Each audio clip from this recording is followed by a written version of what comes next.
සුබ දවසක් හැමෝටම. ඔයාලා මේ දකින්නේ නැවක උඩ අවසානට එන යුනිට් එක. මේක අපි නම්බරයක් විතර හඳුන්වන්නේ 50 10 කියලා. මේක සම්පූර්ණම වීදුරු වලින් ආවරණය වෙන යුනිට් එකක්. මේකේ කැප්ටන් ගමන් කරන්නේ නැවේ මේකදී නැව ගමන් කරන වෙලාවට විශේෂයෙන්.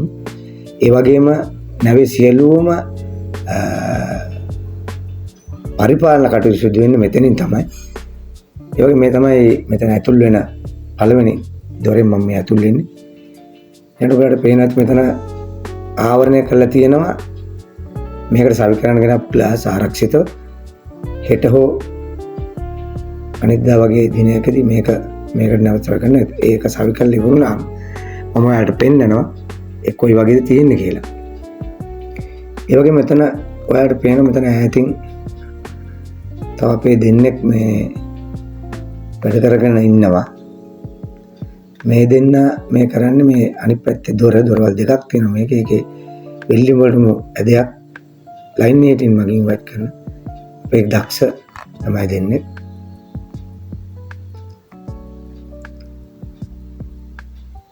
ඒ වගේම මේක තවත් වැදගත්ම කොටසක් තමයි මේ වීල් හවුස් එකේ පානල් බොක්ස් එක.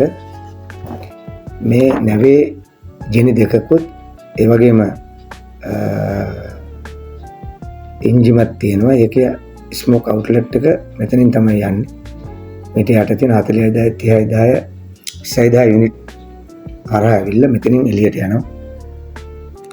ඉතින් මේ වගේ ඊළඟට මේ ක්ලාස් දාලා වුණා මේ වගේ වීඩියෝ එකකින් ඔයාලා හමු වෙනවා.